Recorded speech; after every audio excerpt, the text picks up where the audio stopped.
Welcome to AP Lazer Workshop. I'm your host, Aaron McClung, with my co-host, Alicia, the Creative Master Vanderpool. I try. Whether you're tuning in for your first time today from your workshop or your home office or your lunch break, or you're one of our returning guests, Frank, thanks for coming back again. It's good to have you as usual.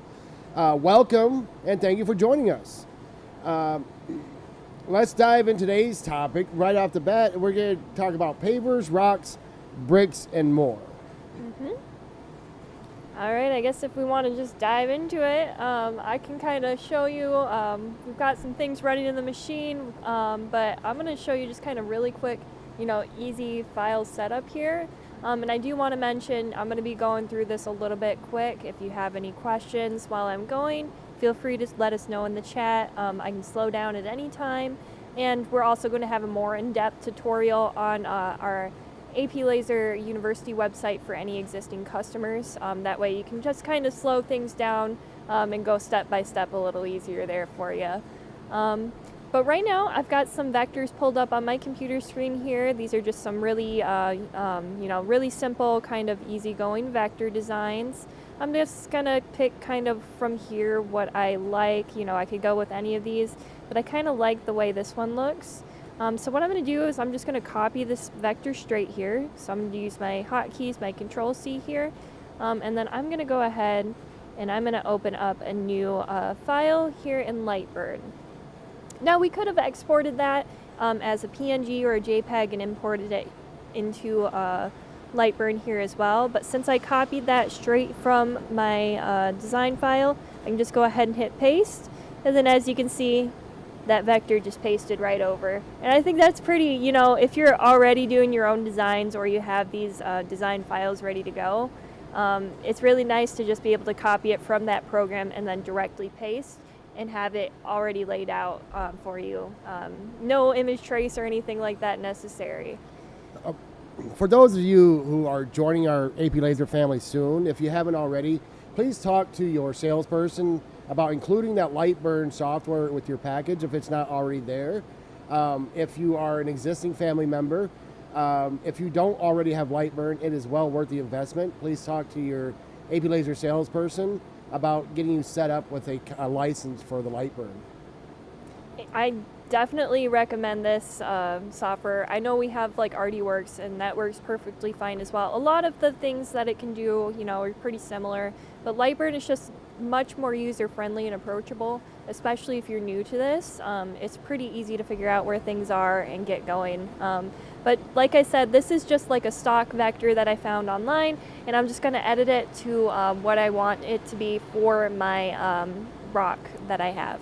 And I believe we have a link we can pull up to the pavers that we're showing being processed in today's video. These were just purchased from Lowe's. I think they were like $6 a piece, so they're super cheap and really easy to utilize. What do they call these stones? I think they were concrete pavers. Concrete pavers? So something simple like that. We do have that link there in the description as well. These do have a pretty unique shape, so once I have my design kind of here, I do want to get that unique shape into here so that I'm filing everything, Yes, to fit absolutely. the piece directly.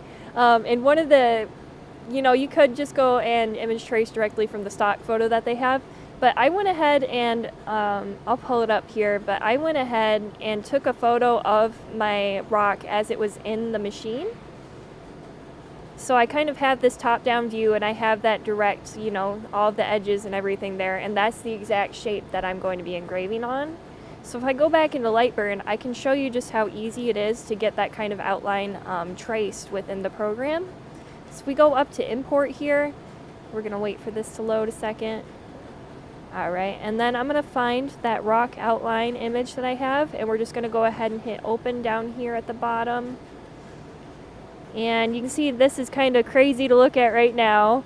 There's a lot going on, but you could also do some, processing in Photoshop or Corel or something like that. But honestly, with how advanced that the tracing is in Lightburn, I managed to get a really good trace just off of this crazy image even. So you don't have to use any external software, which I think is really nice. It's the power of Lightburn. It really is. So if I go ahead, I have that image selected, I'm going to go ahead and right click on there. And down here towards the bottom, there's a feature called Trace Image. If we go ahead and click on that guy, you can kind of see it looks kind of crazy right now. It's getting all these nooks and crannies that we don't really want. But all of this pink that you see here, that is what Lightburn is tracing. So if we take our sliders down here at the bottom, we can kind of play until we get something a little more, easy to look at. But we want to make sure that we're also still getting that border around the rock there. So just kind of play until we get something. There's going to be a little bit of mess in there that we can clean up, but this looks pretty good. I'm going to go ahead and hit OK, and then I can click on that image again and get rid of it, and then I just have this outline here. Now to do a little bit of cleanup, this is all kind of put together as one big image right now, but if you go to this little single guy up here and click on him, it's going to ungroup everything, and we can go ahead and we can delete everything that we don't want and just kind of backspace. Oop, you can see where we got to play with things a little bit. Let me backtrack and make sure that that pink outline is actually all around there and not connected to anything crazy. Let's see. So it takes a little bit of playing with, to figure out where you need things to be. Let's try this again. So I'm going to go ungroup. We're going to go ahead and get rid of all the stuff we don't want. Get rid of that original image. And just kind of going through really quickly, deleting everything we don't like there, and then we can kind of more, and then there we have it. And that's the general shape of the rock that we have in the machine.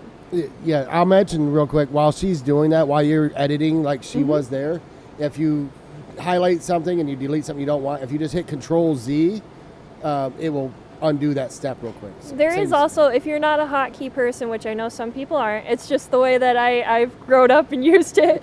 Up here in the corner in Lightburn, you do have the undo and the redo buttons up here, and so you can play with those as well. If that's easier for you, go ahead, to each their own. Another thing that we do need to do is this is not sized to my piece. Right now it's about 5 inches by 3 inches. And as you can kind of see in the general shape of it here on the table, that's a little bigger than 5 inches, I'd say. So we just need to play with it a little bit to get what we want. So I know that the width, I measured it beforehand, is about 21 inches, give or take, and then that 15.1. So that's pretty spot on to where we want it. So then we can go down here in the bottom and just change that to a tool shape. So now it's not going to engrave, it's not going to cut, it's just going to be there as your border for your design. So if you go over here, to your cut and your layers, you can see that's listed as a tool layer. It's just an outline for your design to go into.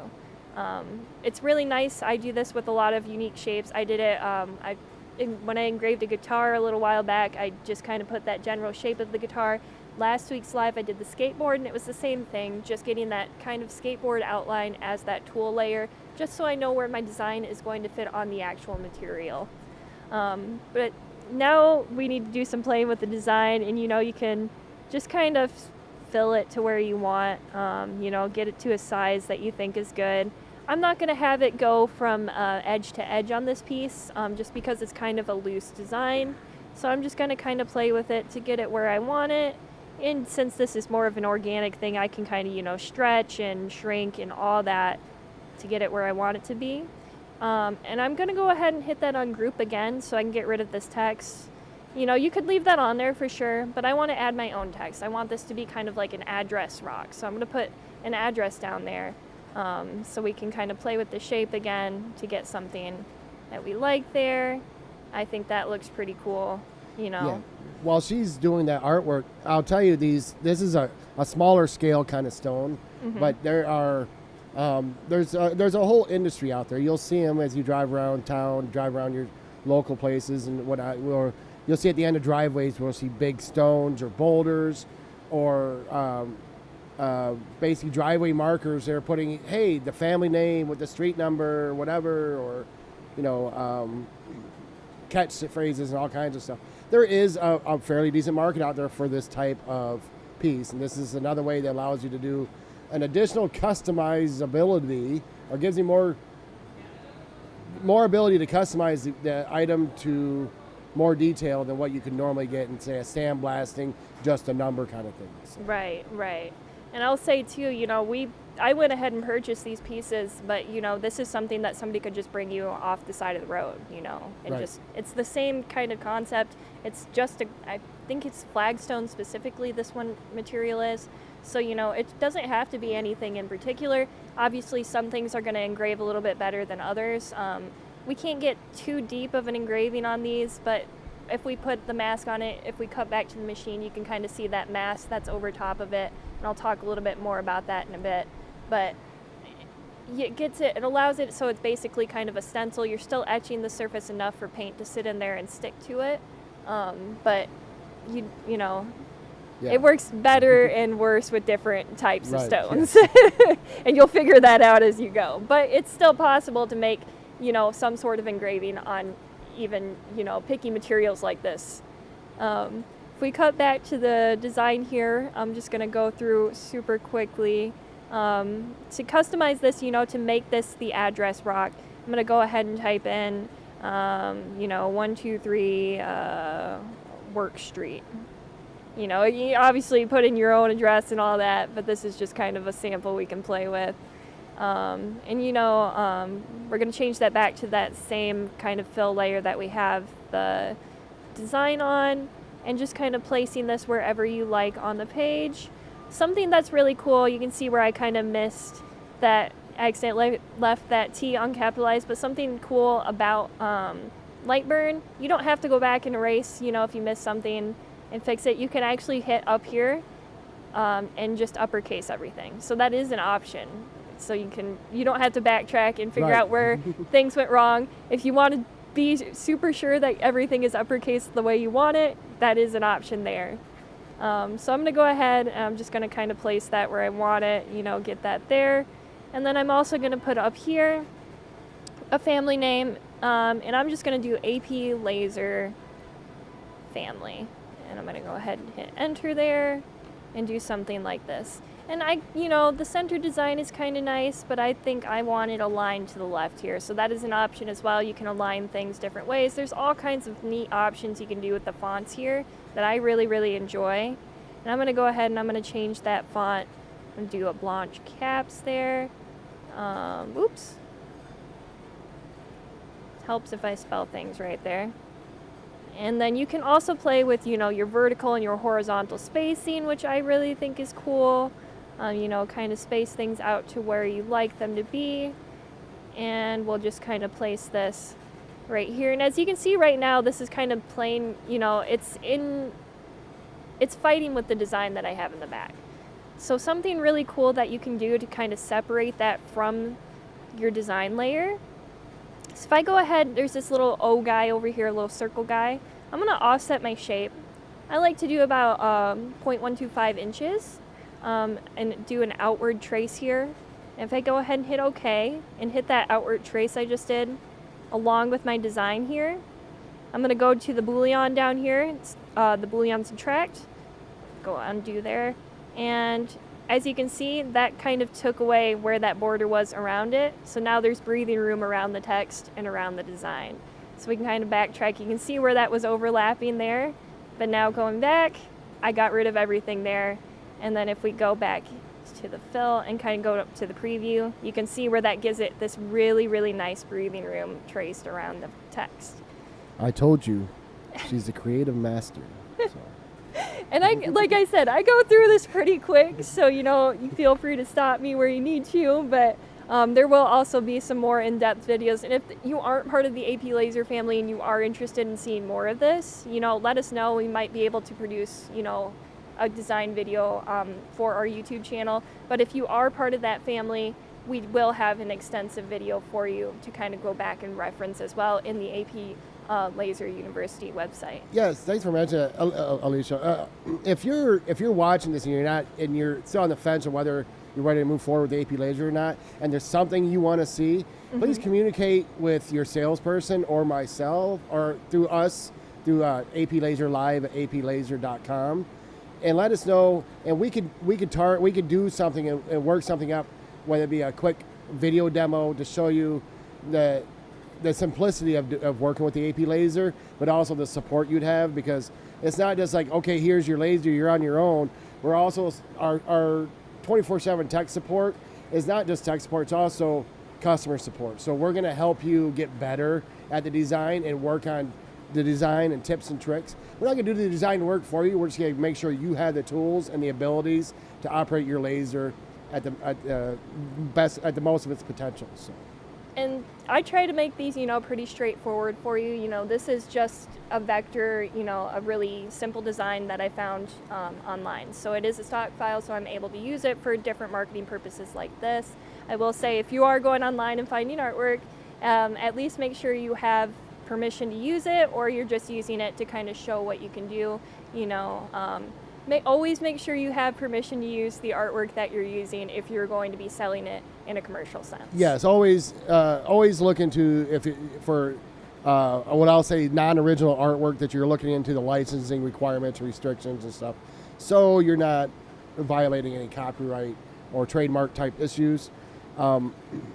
That stone, that's just I call it a paver stone, which is another way of doing concrete or stuff that doesn't have like the iron content, like a brick paver. A brick paver is gonna be a totally different process. It takes a long time, not a long time, just a different explanation on how it works and how to set up the file. And there are videos on our university website to talk about when you're doing like an actual red clay brick paver and how to do those. But outside the scope of, we'll say, the pavers and bricks and shape type stones, we also have some granite stones. I did specifically a paver, a granite job. I call it a job, a granite project for one of my sister VFW posts. I am very involved with my Veterans of Foreign Wars, and one of my sister posts, they were creating some memorial walls, right? And they didn't treat this as a fundraiser, so I don't want to. Please excuse my messy garage, but it's a creative space, so my wife doesn't like it either. But they asked, they're doing a veteran wall, a memorial wall, where people can buy bricks to be represented in this memorial. And so they're not necessarily doing it as a fundraiser, they're just looking to cover cost. I provided my services at no cost, they just paid for the material, but I certainly could have easily asked $10 to $15 per brick, or more if that's what the project bears for you. But if you look at that's the back of my truck, because I'm not set up to be a granite guy at home. So I had to take all my softball stuff, because I coach travel softball, out of the back of my truck, and I put them all in here. There's 60 bricks, give or take, plus or minus a few. But if I had done, it took me, believe it or not, that took me about 5 hours, including design. Because once I get my template set up, and there's an order form where the customer, as I'll say it, will do all the work for you. They fill in what they want. They tell you what emblem you need. So you already have your stock emblems and then your stock layout. So you just fill in the text, send it to Lightburn, send it to the machine, and go. I did this in Corel, but I also could have done it all in Lightburn. And it's just minutes. Each brick is just minutes. I did 60 bricks in about 5 hours. If I charged only $10 a brick, $600 for 5 hours of work is not a bad amount of money. I maybe drank a little bit of Kirkland Seltzer while I was doing it. So now every time I turn on the laser machine, I taste the essence of Kirkland Seltzer. So that was on me though. The good thing is I don't have to be, even-handed. Just the machine is precise enough to do all that for me. But it was a very simple job, and these bricks are actually available on our web store, or it might be easier for some of you to call our Supernova sales, our Supernova Granite sales, and work with the sales rep there. Right now, we can do a pack of these. If you order these, they're probably gonna be best to come in a, to where you get it set as a freight, because they're not very light for very UPS friendly. But if you do it like on a pallet, there's 12 bricks right now. You can do 6 of the 4x8s and 6 of the 8x8s. A total of 12 bricks for $165, and before shipping. And normally they're $16 a piece and $28 a piece respectively in the sizes. But if you do it as a bundle package, you can get a better rate for that. And then again, you just work with your local VFW, veterans group, schools, whatever of that nature, and you really get set up to be able to do these. Your veterans groups right now, a lot of them are really working on doing memorial walls and stuff like that. So that's just another idea to get into that. But that's just, a tip of the iceberg on some of the stuff you can do. And when you talk about stones and bricks and pavers and granite, our parent company, Supernova International, our sister company, whatever you want to call it, we are one of the country's leaders in wholesale granite. So if you're a business owner, you can buy granite from us and we can work on these deals. That is just highlighted with acrylic patio paint. So it's craft paint that highlights that. You can kind of see the difference down there too, how much a difference that paint does make in there. So and again, there's going to be other instructions. That, like I said, those are just simple vector files, much like Alicia set up to do her paver here. Just a few different processes.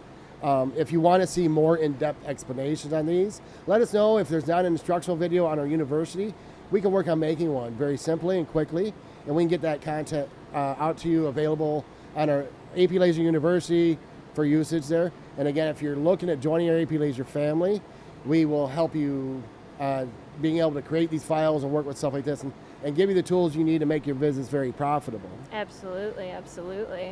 I would like to kind of move into our our tech corner side of things. We have a question and answer session coming up at the end of this as well, but I really want to focus on, I got several questions that were related to one topic, which is where I would really like to shift gears and talk about that. I'll talk about those items specifically, which is lens and mirrors, okay? We had some really good questions asking about the lens and mirrors, and real quick, building off of that, I will say for different things like this, I usually use that 4-inch. What's running in the machine right now, that is the 3-inch lens.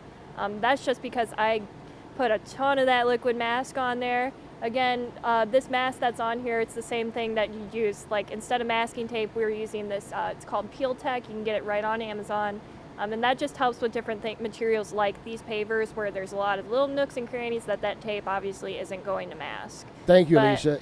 And if you want further explanation as to what each lens or focal length lens does, there is, in your digital manual, there is a section that describes what each lens is, what the practical applications are for, and what they're best used for. So there's a lot of different, there's a few different lenses with many different applications if you want to look into that further.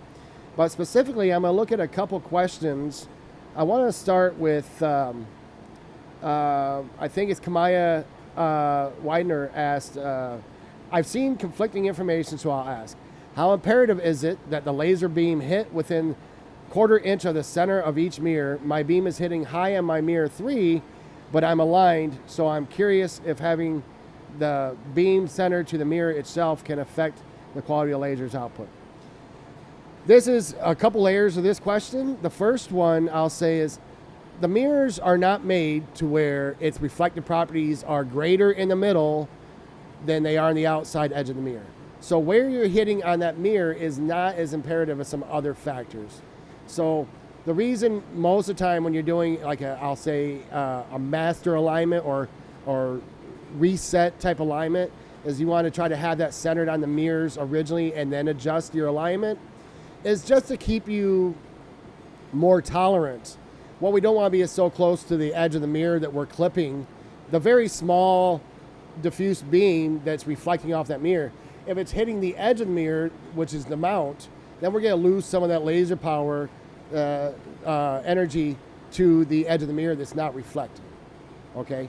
But if we're in the body of the mirror where we're not clipping any of the frame or anything like that, that's great. With the exception of mirror 3, okay?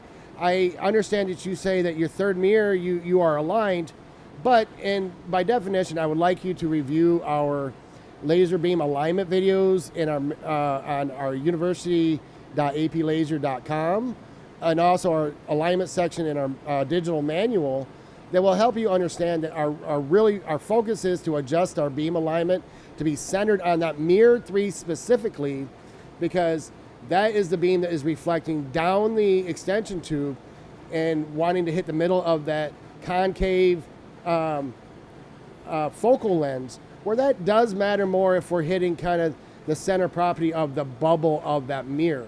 So, or of that lens, of that pass-through lens, I'm sorry.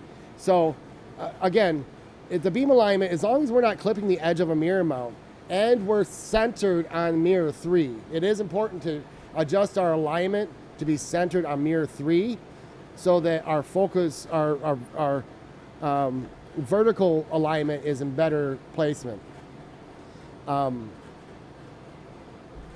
That is a question on the mirrors. I'll segue that with she also asked, Kamai also asked, those who run their lasers on a regular basis, 8 hours a day, 6 days a week, how often or after how many hours do you replace all of your mirrors? That question is strictly, it's a variable question. If you're sticking up with your routine maintenance I like to have a very aggressive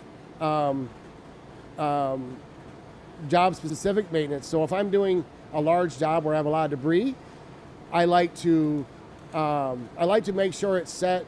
I'd like to check my mirrors after big jobs, and I'll clean them in place using the denatured alcohol and a proper swab or lens that's not going to be scratching the mirrors. It all depends on your environment, because moist environments can also help accelerate corrosion of the mirrors.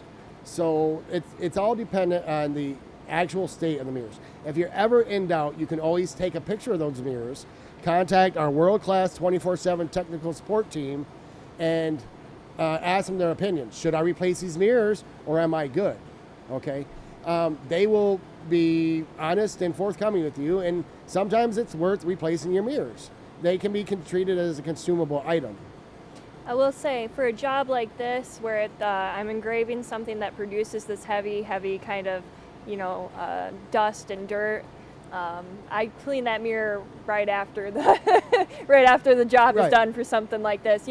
It's usually good to go, but just to be safe, this is a pretty dirty job, so it's worth just giving it a quick swab. Yeah, cleaning the lens and mirrors, it is a low cost.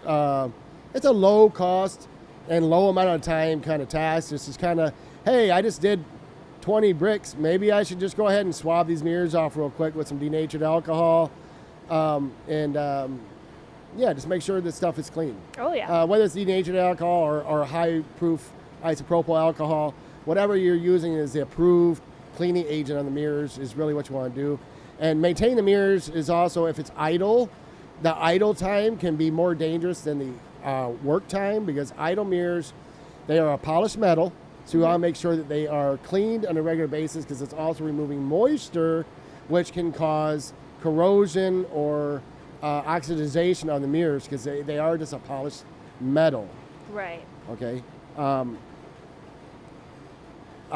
If you're in a higher humidity climate, I've seen those mirrors tarnish, kind of like silver spoons or silverware, and it's kind of like you can repolish them, but sometimes it's worth the money just to replace them. But if you stay on top of keeping them maintained, then you should reduce the wear and tear on that. I'll say Frank from Pop's Custom Signs popped in and said he does maintenance Monday, just gives the machine a nice clean once a week. I do that every Friday before I leave for the week, or if I'm leaving earlier, just once a week, just doing little tiny cleans ups. It's not always necessary, but then you know that you're nice and ready to go. Makes it routine. Mm-hmm. And then Grant Hill, I don't think that was a basketball player, but Grant Hill asks, question for the workshop today: will a GAAS lens with its higher thermal conductivity than a standard ZNCE lens be more beneficial, considering how hot we're burning these bricks and amount of buildup in the lens cause, etc.? Okay, so I want to get into this. So the GAAS is a gallium arsenide lens, and the ZNSE is a zinc selenide lens. Okay, for the CO2 wavelength, the zinc selenide, or the ZNSE, is the most efficient of the two lenses, and it's the least absorbent of the energy, so it allows it prevents energy degradation as it passes through the lens and condenses it. It allows majority of the energy to actually pass through. can have lower temperature tolerances than the gallium arsenide. The gallium arsenide lens, or the GAAS lens, will not allow. It's great for infrared infrared and far infrared light, but will not allow visual light to pass through. When I started here over 10 years ago working with the lasers and AP lasers specifically, we did sell our lasers with the gallium arsenide lenses in them, but we also had an external mount for the red dot. It wasn't in line with our through a beam splitter like our current configuration is. So if you were to change to a gallium arsenide lens, you're going to have a little bit of power fluctuation because it's going to absorb a little bit more of the energy passing through, but it's also not going to allow you to use your red dot to align up your job. You're going to have a different process of aligning your laser head with your starting position. In theory, your theory might work, but it's also one of those things, if you're just doing a lot of bricks, it's good just to check it and clean it every now and again to make sure you don't have a buildup of debris that's going to cause what's common on a zinc selenide lens when you don't have a clean lens, is they'll create what I call a hot spot. The hot spot is caused when you have dust or debris, and it can be household dust, it can be brick dust, it can be concrete dust, it can be other material dust, wood dust, that when the laser's passing through that, it actually burns into the lens. It's irreversible once you get a hot spot, and you will have to purchase a new lens. So it's very good to stay on top, especially when doing dirty jobs, to stay on top of your cleaning of those lenses. Frank, I have not used American Photonics alignment tool. I'm not saying that it's not a good tool. I just don't have an opinion on it. I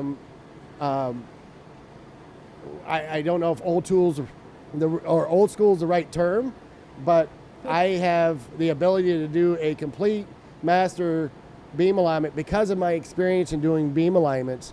It will take me 5 minutes or less to do a full master beam alignment, and that's from scratch with mirrors reset. But that also comes with a lot of experience. I will get the tool and I will do some testing, and I'll even create a video on how to use that alignment tool, because I like to have tools to make it easier for anybody, because I know not everybody's going to have the luxury of learning real fast how to do a beam alignment as practice I am. It's almost like a language for me. My fingers just move and I'm hitting the button, and it just works for me because it's ingrained in my brain. So that's how I feel about the design process.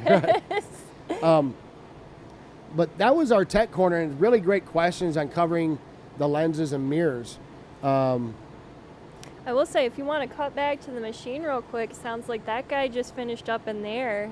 So it looks pretty good. And it's just engraved right through the mask there. You can kind of see the design there.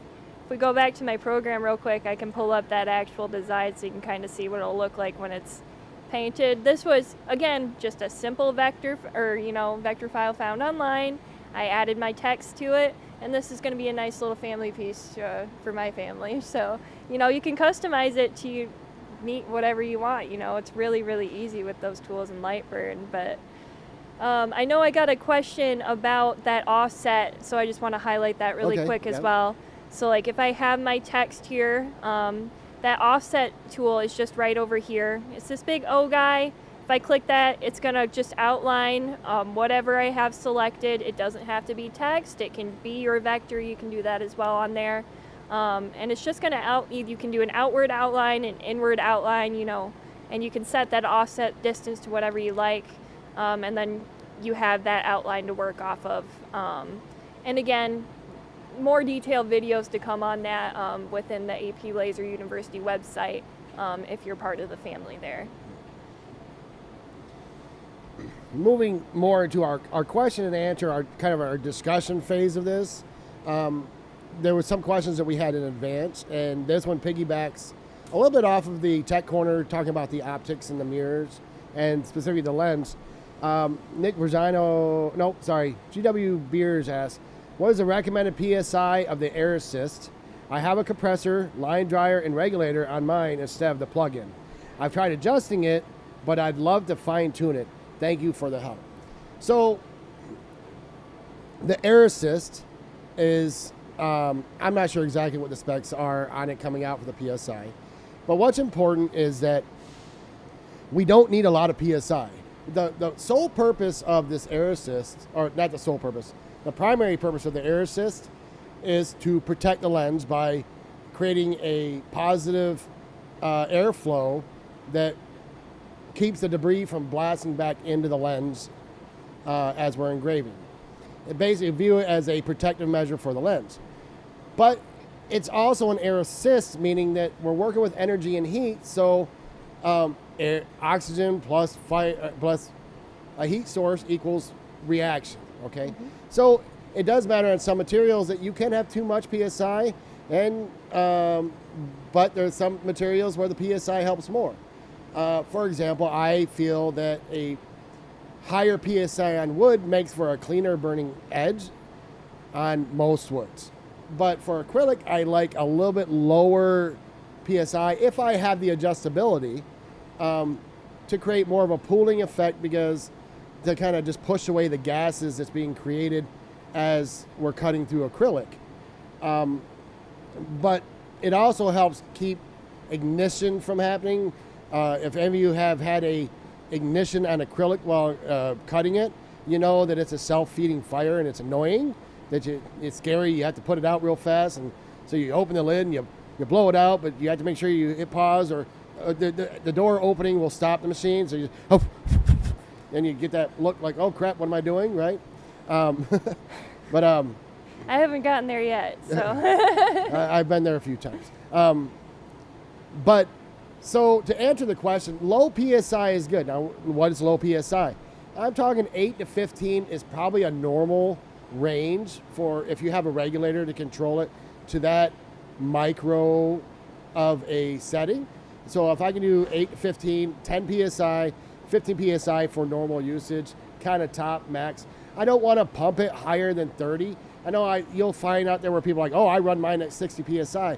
You're putting a lot of work on your lens nozzle and forcing a lot out. And then you also don't want to get it to where it's moving your material if you have too high of a PSI. Right.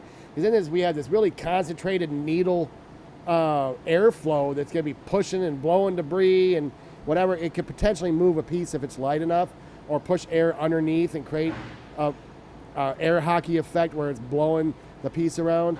But if you're doing stone and wood, wood, a higher PSI is good. For stone, it helps keep debris and blow debris out while you're doing things. And then cleaning stuff up is pretty simple. But lower PSI is normally the answer. But play with it, okay? Mm-hmm. Keep a log, keep a journal. Hey, I found that this setting for this wood when I did this cut worked really well, so I want to adjust my PSI to 12 to 12 PSI every time, because that seems to work really well. Or 19 PSI for wood, because I like to go on the higher end there. Sorry, I didn't mean to cut you off there, but there was another question in the chat.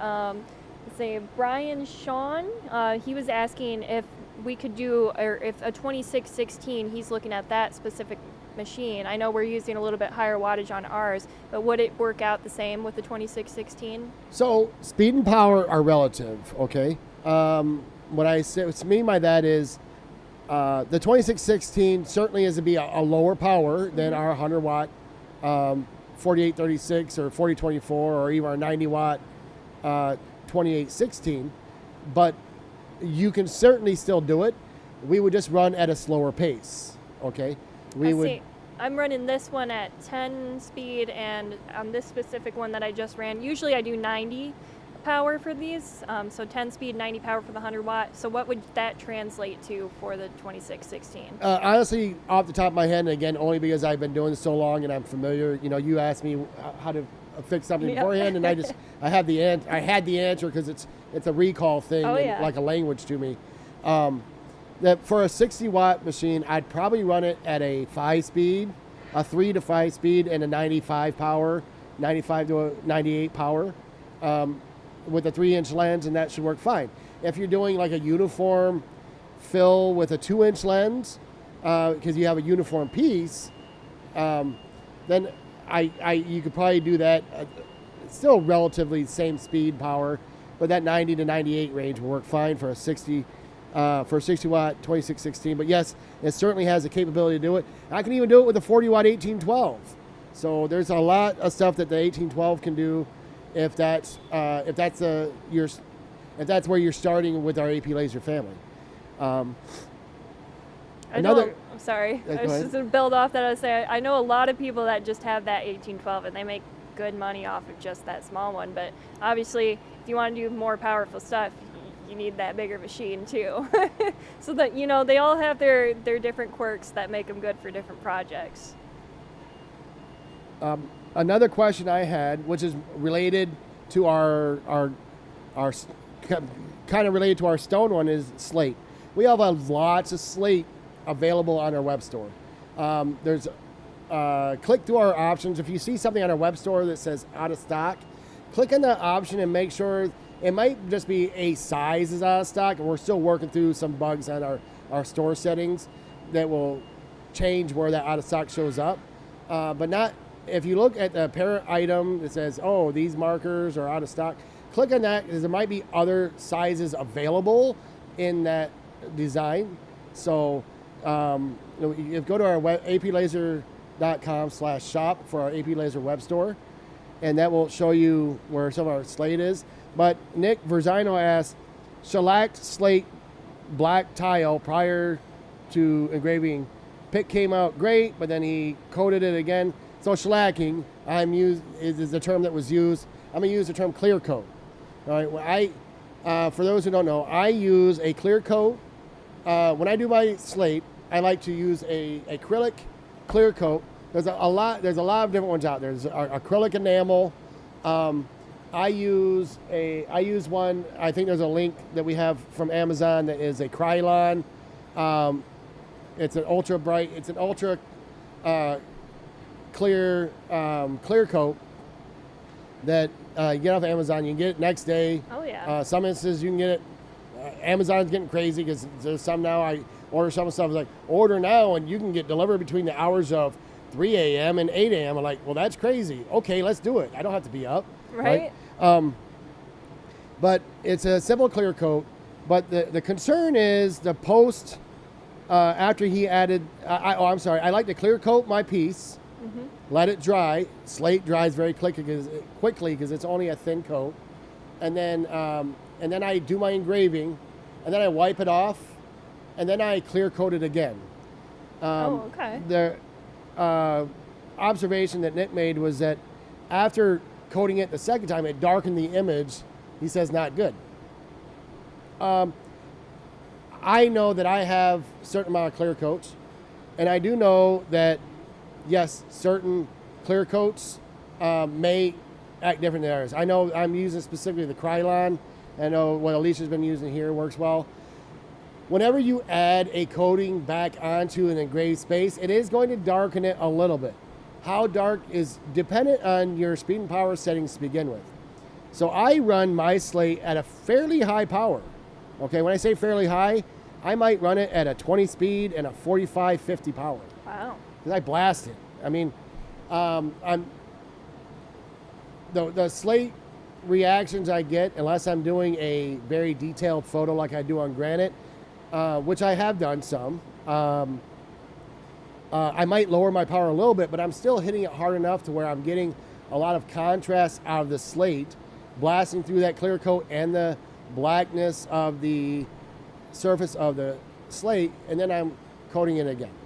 Okay, so you really want to play with that a little bit to see what works best for you, but if you're hitting it real light and then putting another coat on it, it might darken it more than a desired level than what you want. But I've had nothing but after I figured out my settings, but good success on my process of clear coating, lasering, and then clear coating again has been a very good result out of that. Very good question. And Nick, without knowing what machine you have, because it wasn't in the question, I would try increasing your power if you're already at max power, say on a 40 watt, 1812, then maybe slow down your machine a little bit. Just get more out of the slate using a 2-inch lens than what you normally do. So, great questions. Great session this week. Let me see. I'm making sure I'm covering what we've had available for these questions. I think we've got it pretty decent. Pops did just ask real quick, Frank from Pops Custom Signs just asked if lacquer is good to coat slate with as well. Is lacquer good to coat slate with? Sure. It's one of those questions. Is it good to paint with your house with oil-based or acrylic-based or latex-based? There's a lot of... I would have to do some testing with that. That's a really good question, but buy some pieces, go to our web store, buy some pieces, do some testing, find some inexpensive pieces. I guess it depends on the use, the environment, and you put it outside or you put it inside on your mantle. What's its primary purpose going to be, and will the lacquer work? I use an acrylic base, Krylon spray can. I'm trying to think of the difference what a lacquer would be, but certainly it would work. I don't see why it wouldn't work. But test it before you commit. Test it, right? Always have that extra piece on hand that you can just run and test, do your tests, do a couple different tests on that same material, just so you have that, always have a tester piece. Well, that's our show for this week. Thank you all for joining myself and Alicia. Please remember to like and subscribe. If you are an AP Lazer owner or user, you can go to university.aplazer.com for more tutorials. Let us know if you want to see something that's not on there. There's marketing materials and free downloads of the files are also on the university. Oh, yeah. And visit aplazer.com/shop for our wholesale laser engravable products. If you have any questions, please feel free to reach out to our 24/7 support team. We're working with that. Stay connected with us on our user and before you buy user groups on Facebook, and follow us on social media wherever we're available. Links are available in the description of this video. Mm-hmm. Tune in next week as Alicia and I tackle engraving felt, leather, and other fashionable items. That's gonna be a really exciting show because that's just like turning the creative master loose, and she has so much fun. I'm so excited. It's going to be a really good one. I've got some really good stuff for you, so definitely come back for that one. See you all next week. Bye.